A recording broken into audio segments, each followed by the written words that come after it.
Free flight's the oldest kind of model airplane competition. The idea is to do with how long the airplane stays up in the air.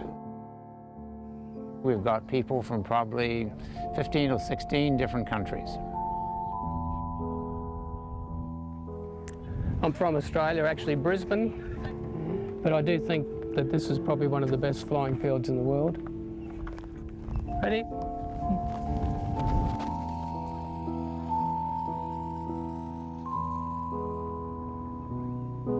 It's a good one.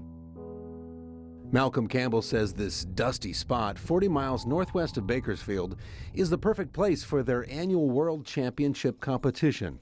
But as he and his other model aircraft aficionados discovered, it's also a place that could potentially severely threaten their health. The field is filled with the fungal spores that cause valley fever. Nice little walk in the park. I came here first in 2011. It was green and lovely. But then we turned up in 2012 and it was quite dusty. Malcolm flew his model plane and took photos of the competition. 3 weeks later, the symptoms hit. So it was shivers, shakes, coughs, really awful feeling, high temperatures, and sore lungs. Malcolm had caught valley fever, technically known as coccidiomycosis, named after the spores Malcolm inhaled while in Lost Hills. California and Arizona are the primary states where the fungus Coccidioides is found. The fungus grows when the soil is wet and breaks apart in dry conditions. The microscopic spores blow around in the dust.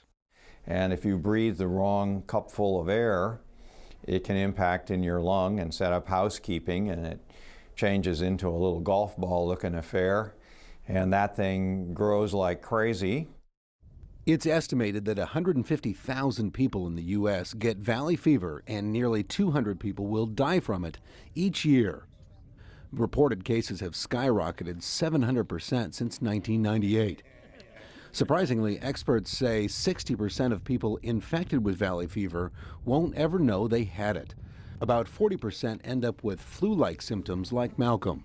People from areas outside the endemic regions are particularly susceptible. So you might say, well, it's kind of similar to other kinds of pneumonia. But it is a particularly difficult kind of pneumonia because it leaves the person exhausted, fatigued, for weeks at a time. The amount of time lost to work and to school from somebody who has this is much more prolonged than somebody who had a typical case of bacterial pneumonia. It took me a good 6 months to feel reasonable afterwards. They did x-rays and they found a shadow there, and it turned out to be what's called a granuloma. And the granuloma is just a calcified lump about half an inch in diameter. Unless his immune system gets compromised, he'll likely never have symptoms again. But there is no cure. That ball of fungus spherules will be in his lung forever.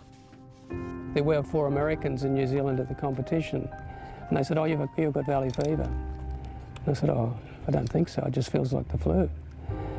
And I went back to Australia and they said, "Yeah, you've had the flu, we'll give you some antibiotics." Malcolm's friends were correct, and his doctors were wrong. It highlights the mystery and misdiagnosis of valley fever, a little-known disease with symptoms that appear to be better-known ailments, like bacterial pneumonia, tuberculosis, the common flu, and even cancer.